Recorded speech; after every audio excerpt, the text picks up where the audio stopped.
Hey everybody, it's Jerry from the Military Collectibles Shop. So welcome to another quick edition of what's new at the Military Collectibles Shop. I just got back. It's beginning of October, and so it's kind of the end of the flea market season here in Wisconsin, because the weather gets really iffy from here on in. There's still some indoor shows and things like that, but as far as outside flea markets, they're just not happening. Also went to several estate sales, or they might be known in your area as tag sales, where people pass away or move into assisted living and their whole households go up for sale. So those are great places to find a lot of little stuff. I mean, it's always nice. Everybody loves to find that big, shiny, wow item, and that's fantastic. But honestly, the little stuff is kind of what makes collecting fun, at least for me. You know, I love finding the little, smaller items, things I can put in a Riker mount, things that, you know, might be part of a grouping. And I did get kind of a smattering of stuff. So technically, this is all stuff that did not walk in to our shop. We do get a lot of walk-in traffic. A lot of people bring us stuff. A lot of people mail us stuff. So that's fantastic. We love getting it any way we can.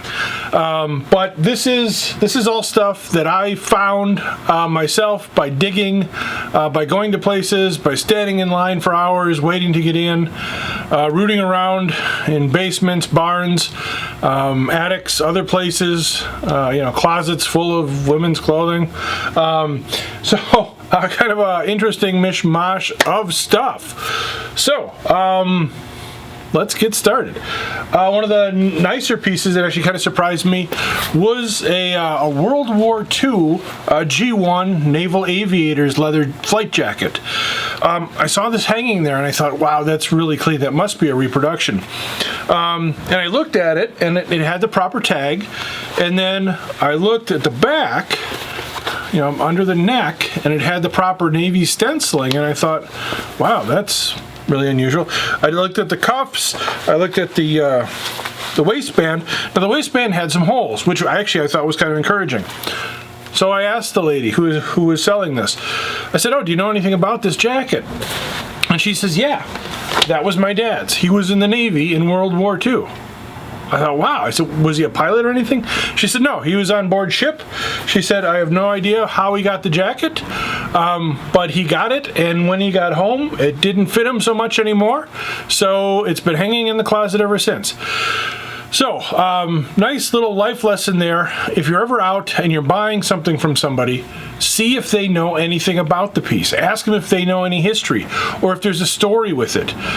You know, even sometimes if things aren't, you know, complete provenance, you know, or there's a typed up letter and a photo of the guy holding it, which we always love to see.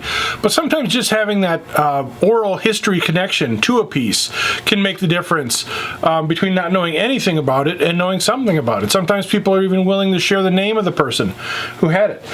From that same lady, I also picked up a World War II, this was from her uncle. This is a World War II Army Air Force survival knife. Really big, giant knife. That's a knife. And this one's made by United. And it still was in the packaging, such as it is, that it came in. Now these were part of the survival vests that we see. So her dad fought in World War II in the Navy. Her uncle was on a bomber in World War II. Also picked up a set of headphones. These are great for displaying with a crusher cap on a head form. Always looks nice for that Army Air Force kind of impression sort of thing. I got some various dog tags, some World War I U.S. dog tags on the cord, some couple World War II dog tags, some dog tags with the P38s on them. P38s are the little can openers that they use to open up the sea rations. So actually collectible in their own right now. So kind of fun. Some little whistles, a little brass and a plastic whistle. You know how to whistle, don't you? This one's dated 1943, U.S. Army marked. This one could be World War I or it could be early World War II with the brass. But both have the, they call it the button loop on it, to be attached to the uniform. Picked up a German enameled Mother's Cross. Unfortunately, no ribbon in bronze. But again, neat story about this is that the lady knew who it came from. So that was kind of fun. In the world of medals, also picked up a Spanish-American War medal. This one's a nice example because the flag ribbon isn't frayed. A lot of times these flags, the silk can get torn, ripped, whatever. Got a Vietnam arc. These were a lot of times worn on the boonie hats, but I've seen them worn elsewhere as well, theater made. A friend of mine pointed this one out to me at a flea market, so thanks for that. One of the other nice things about stuff that I buy at flea markets and estate sales is that I don't actually have to wait to sell it. I know a lot of you lately have been emailing us saying, hey, when are you going to sell that stuff that you showed? And unfortunately, stuff we get in the shop, we actually have to hold for 21 days because of the state and local laws regarding it. We're kind of classified like a pawn shop, secondhand resale. So we have to hold the stuff just to be sure that people aren't using us as a fencing operation for stolen goods. And honestly, over the 20-some years we've been in business, we've really only had 2 things come in that were actually stolen, and we were able to return those to the people because of the whole period. So I know it sucks. It sucks for us too. But all this stuff will be going onto the website soon, or possibly onto our eBay channel. So if you don't know, you can find us on eBay under Mr. Jerry, the original Mr. Jerry. That's me, eBaying since 1997. Technically 1996, but I lost my original username. Okay, picked up some medals. This is a neat little trio, unfortunately not named, but it's Belgian. Belgian World War I. So we've got a Croix de Guerre, the Belgian Victory Medal, and the Belgian Commemorative Medal. So a nice little set that all belongs together. Now, where I found it at the sale, it was all separate. And I just happened to grab a medal, and I'm like, hey, this is Belgian. And, you know, so I knew the Croix de Guerre was Belgian. It's all Belgian. Hello to my Belgian friends. Leaving. What's up? Okay. Got some World War II U.S. medals. Just always nice to find, you know, the original World War II victory and the campaign ribbon, the European Theater campaign ribbon, with the battle stars. Got another U.S. World War I victory medal. Just always love the look of these, the nice bronze medal itself and the nice wrap brooch pin back. This is interesting. Got a German flak artillery badge, missing the eagle. Must have busted off, but the pin and the catch are ironically intact. Got a German Nskk dagger, RZM, a little rough. It'll clean up a little bit. We'll probably clean it up a little bit before we put it out. We don't like to, you know, make show ponies out of anything, but I don't like to have things go out looking like they just came out of a barn either. I got a piece of shrapnel. Always interesting and really kind of scary when you think of this stuff whizzing through the air at you at like a zillion miles an hour, because the edges are incredibly sharp and the piece itself is very heavy. You know, so not a good thing to be around exploding stuff. More dog tags. These are actually World War II Marine Corps. So we're doing some research on him. Got some pair of probably World War I Sergeant Stripes. Marine Corps EGA, Eagle Globe and Anchor, little finger ring, patriotic ring, patriotic powder puff. When the mirror's a little loose. Makeup, kind of neat. Vietnam. This is kind of cool. In a highly toxic, probably kind of way.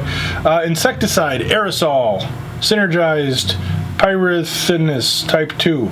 I don't know what that is, but it's against mosquitoes and other flying stuff. And dated 1966. So, the only problem with this, I ain't gonna ship this aerosol can. So, if you want it, you gotta come here to the store. That's the way of it. I got a nice World War I German combat buckle. Some rank insignia, some Major's rank, a U.S. Army hat device, an earlier one. Oh, this is actually cooler than I thought. This one's actually made by Gaunt, made in England. It's also marked New York. Made in England. Huh, very cool. I haven't seen one of those before, actually. Always learning stuff. Nice Velcro 10th Mountain Modern patch. Nice. A little more modern. Jet pilot. I suppose they're all jets now. Pilot survival knife. This one I think is dated 87. Yeah, 1987. But still got the sharpening stone. I got a compass. M2 compass. It's just this little bigger compass that I obviously don't know how to open. I'm just going to put it back. North is always up. Remember that. And if you're in Milwaukee, if you go too far east, you hit the lake. Handy. Okay, another helmet. This one's a rear seam swivel bail. But, you know, again, it's got a liner. It's a little knackered up, but it is what it is. It's 70-some years old. Again, I'll clean up a little bit, but it's a helmet. U.S. Navy corduroy cold weather, foul weather gear hat. You know, these are the jackets you want to find. These blue corduroy ones. Find the hats, you find the pants, the jackets. Not so much. This was a really neat find. And honestly, I'm not completely sure if it's German or American. I'm almost leaning German. Or it could be American World War I. I don't know. But it's a Red Cross armband. Also got a couple other Red Cross armbands with it. Little different construction. Kind of homemade looking. At least hand stitched on this one. This one's machine stitched. You know, but they both came from a medic estate with some other medic stuff. So, I believe them, but this one's much narrower than we normally see. I'll have to do a little bit of research on that. Got another Vietnam 1967 dated helmet. You know, liner, chin strap, the whole 9 yards, nape strap. Couldn't complain about this one. Camouflage band. So, again, 1967 dated, just nice, complete, you know, Vietnamese helmet. That's a word, right? Vietnamese? Vietnamish? Canteen, 1943, Jefferson Quartermaster Depot, marked. Modern belt, combat, whatever.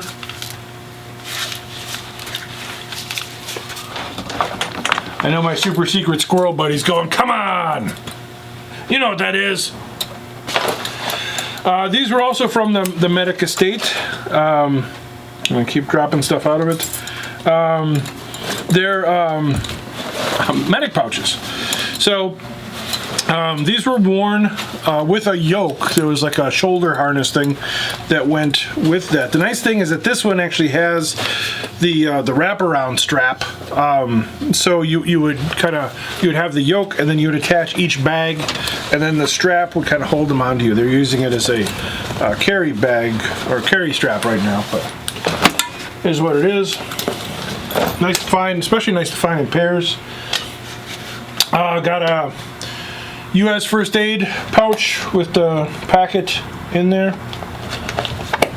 Always nice. A couple of holsters, earlier World War II one, and then a later like Vietnam era one. This one was kind of nice because it was actually from an air police guy, and it came with the fancy lanyard to hold it as well. Just insert 45. Another meat can, mess kit pouch thing, probably World War I. Russian Navy hat. Got a feeling we're going to be seeing a lot of Russian stuff coming to the market soon. Some of it possibly still smoking. And East German. One of the Germans.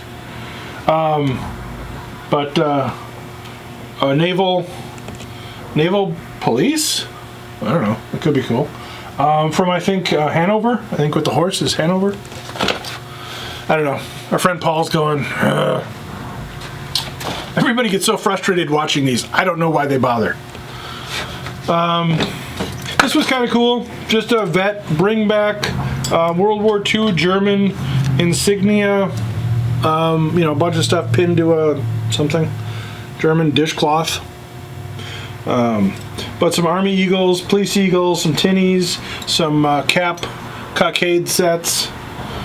Just always nice to find insignia in the wild. Got a pair of Japanese bayonets for the Aristaka. These are both made by the same arsenal, I believe. And these are earlier war. You can tell the earlier ones from the later ones because they still have the hooked quillion, a little hook on them. The nice kind of rounded features, the bird head peak. Later on, they started streamlining production, squaring off things, blocking off things, got rid of the quillion because they kind of realized that the only way you could really work the quillion is if you were fighting somebody else who also had a Japanese bayonet to hook with it. It wasn't quite didn't work as well in the field as they thought. British Martini Henry bayonet and scabbard. Japanese cavalry sword. Unfortunately, it's been plated. And a Japanese, these are known as the Imperial Naval Landing Forces swords. They're not, but that's what they're kind of known as. It's actually like the 1944 version, but a decent, meaty Japanese sword. You know, again, we don't find swords too often in the wild anymore. I have not removed the pegs to see if the blade is marked. That's not going to be an older blade. Probably machine made wartime blade, but a nice solid complete Japanese sword. You know, for a long time, you know, Japanese sword collectors kind of blew those off, but military collectors appreciated the value of it. The interesting thing about the Japanese is a lot of the NCOs, the non-commissioned officers, would actually and the officers would take those into battle as their sidearm. So they would go into battle just with a sword. And there's a lot of accounts of, you know, Marines fighting Japanese where the Japanese are wielding the sword and the Marines are forced to use their rifles to, you know, to counteract and parry, and then hopefully, you know, somebody with a Thompson comes along. Also got a couple World War II Army Air Corps officers' uniforms. These are recent pickups. I haven't pilfered through them to see if they're named. A lot of times these are named on the tags inside, so it might be some research potential. And this would be the 1951 model U.S. Army field jacket, but just a real clean version of the field jacket, kind of a classic look. We do get a lot of buyers who buy military clothing to wear and kind of for fashion, and so the clean, sort of non-historic pieces are great for them for that. Okay, so I hope you enjoyed this little foray down Jerry's flea market and estate sale finds. I'm going to be processing this as soon as possible to get this out there to you, because we've obviously got enough stuff here in the store. But it's always fun to get new stuff, keep things cycling through, keep the flow going. As always, email us if you got any questions. Put some questions in the comments. I try to respond as I can. Remember to subscribe. We need some more subscribers. Tell your friends. Tell your little sister. Tell your neighbor. Hey, click subscribe. We appreciate that. And we love hearing from all of you. It's really great that this is, I mean, we've always knew that the military collecting was a worldwide hobby for a lot of different people in a lot of different places. So it's really fun to connect with everybody. I've got friends in Germany, friends in the UK, friends in Belgium, people from France, people from Australia. Just been talking to future friend down in New Zealand, so it's great to hear from everybody, and and kind of get your stories, because as our friend Alex the Russian says, countries are countries, but people are people, or something like that with a more Russian accent, and that's really true. I mean, at heart, we're all the same. And we all love collecting, whatever it is. We share the same passion. So thanks for being on the journey. It's always good to see you and hear from you. And we will see you next time on What's New at the Military Collectible Shop. Take care, everybody. See you.